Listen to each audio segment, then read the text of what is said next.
2025년 6월 20일 새벽을 여는 말씀은 시편 22편의 말씀입니다. 그 가운데 19절부터 23절까지 봉독하여 드리겠습니다. 여호와여 멀리하지 마옵소서. 나의 힘이시여 속히 나를 도우소서. 내 생명을 칼에서 건지시며 내 유일한 것을 개의 세력에서 구하소서. 나를 사자의 입에서 구하소서. 주께서 내게 응답하시고 들소의 뿔에서 구원하셨나이다. 내가 주의 이름을 형제에게 선포하고 회중 가운데에서 주를 찬송하리이다. 여호와를 두려워하는 너희여 그를 찬송할지어다. 야곱의 모든 자손이여 그에게 영광을 돌릴지어다. 너희 이스라엘 모든 자손이여 그를 경외할지어다. 아멘.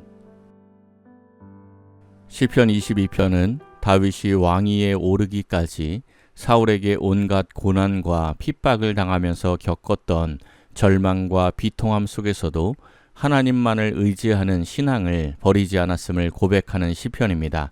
그래서 오늘 말씀 속에는 다윗의 고난과 탄식이 아주 적나라하게 드러납니다. 그런데 이 고난과 탄식을 통해서 예수님의 고난과 부활이 예언되고 있습니다. 1절과 2절입니다. 내 하나님이여 내 하나님이여 어찌 나를 버리셨나이까. 어찌 나를 멀리하여 돕지 아니하시오며 내 신음소리를 듣지 아니하시나이까. 내 하나님이여 내가 낮에도 부르짖고 밤에도 잠잠하지 아니하오나 응답하지 아니하시나이다. 아멘. 다윗은 고난이 계속될 때 하나님께 간절히 부르짖었습니다. 그런데 아무리 부르짖어도 응답하지 않으셨습니다. 아무리 기도해도 응답하지 않으면 지치고 힘들 수 있습니다. 그런데 다윗이 어떻게 하고 있습니까? 2절을 보면 낮에도 부르짖고 밤에도 잠잠하지 아니하오나 말씀합니다. 하나님께서 침묵하시는 가장 어려운 시간에도 매 순간을 하나님께 부르짖어 기도하는 모습을 보이고 있습니다. 이 고백은 예수님의 고백과 같습니다. 마태복음 27장에서 예수님께서 십자가에 달리셨을 때 이와 똑같이 외치셨습니다. 엘리 엘리 라마 사박다니 나의 하나님 어찌하여 나를 버리셨나이까. 사람이 겪을 수 있는 가장 큰 고난 가운데 예수님께서는 다윗의 이 기도를 하셨습니다. 예수님께서 이렇게 기도하셨을 때 하나님께서 응답하셨습니까? 여전히 침묵하셨습니다.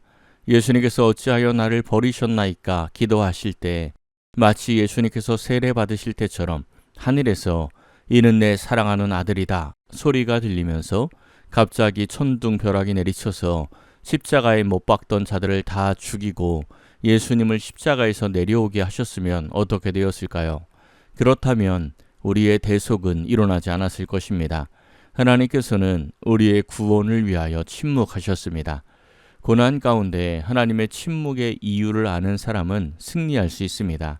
다윗도 이러한 어려움 가운데 있어도 하나님을 찬송하고 하나님의 역사를 기억합니다. 3절부터 5절입니다.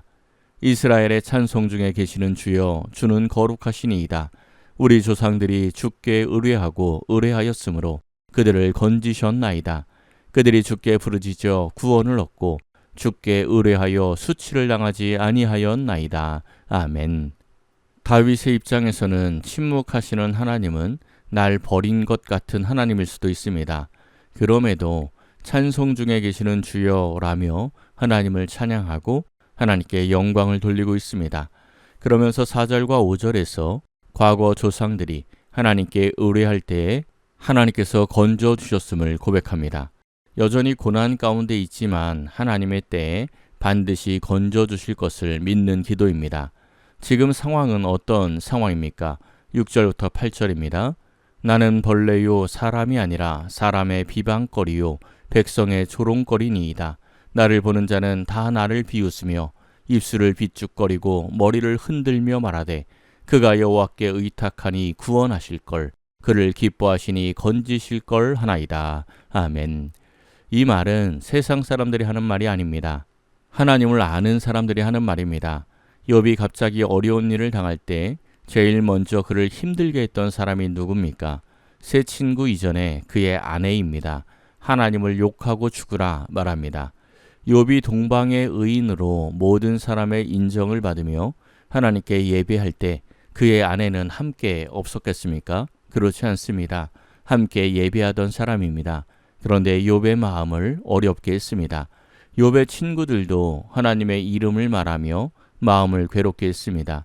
예수님께서 십자가에 못 박히셨을 때도 지나가는 사람들이 비웃고 조롱했습니다.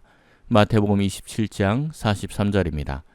그가 하나님을 신뢰하니 하나님이 원하시면 이제 그를 구원하실지라. 그의 말이 나는 하나님의 아들이라 하였도다 하며 아멘. 오늘 본문의 말씀처럼 여호와께 의탁하니 구원하실 걸 이라고 말하는 것입니다. 이런 상황 속에서도 다윗은 계속 부르짖습니다. 10절입니다. 내가 날 때부터 주께 맡긴 바 되었고 모태에서 나올 때부터 주는 나의 하나님이 되셨나이다. 아멘. 모태에서 나올 때부터 나의 하나님이라고 외칩니다. 그런데 그 상황이 어떤 상황입니까? 11절부터 다윗의 고백을 보면 환란이 가까우나 도울 자가 없고 사방이 막혀있는 가운데 큰 고통을 경험하고 있습니다. 16절에서 18절입니다. 개들이 나를 에워쌌으며 악한 무리가 나를 둘러 내 수족을 찔렀나이다. 내가 내 모든 뼈를 셀 수 있나이다. 그들이 나를 주목하여 보고 내 겉옷을 나누며 속옷을 제비 뽑나이다. 아멘. 예수님의 십자가 위의 고통이 그대로 드러나고 있습니다. 다윗은 그 고통 가운데 있는 것입니다. 이러한 고통 가운데 예수님께서 견디셨던 것처럼 다윗도 견디며 이렇게 기도를 합니다. 19절입니다.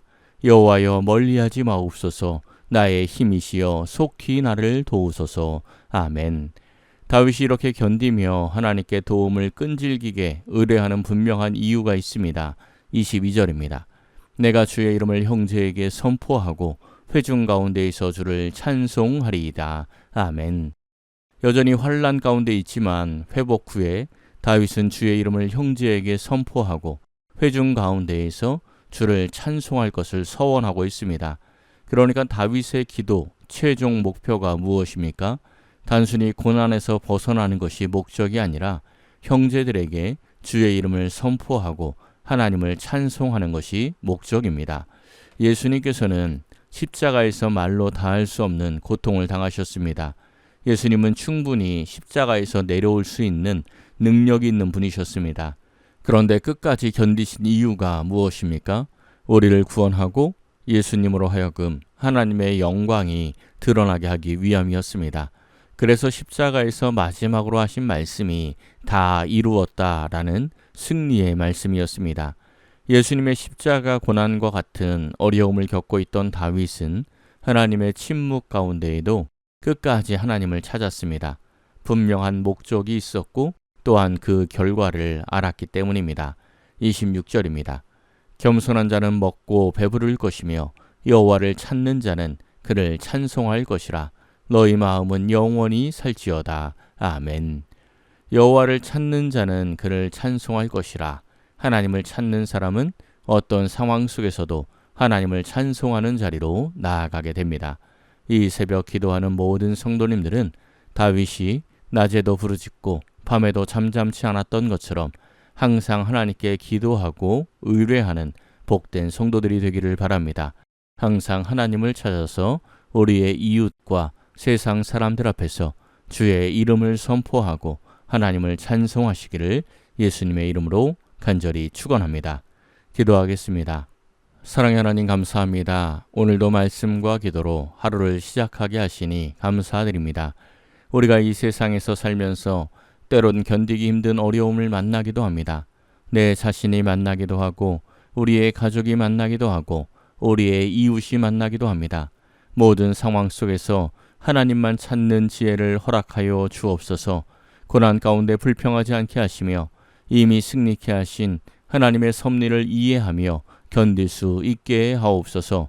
그리하여 세상 사람들에게 주의 이름을 선포하여 하나님을 담대함으로 찬송하는 자들이 되게 하옵소서. 모든 것을 감사드리며 우리 주 예수 그리스도의 이름으로 기도하옵나이다. 아멘.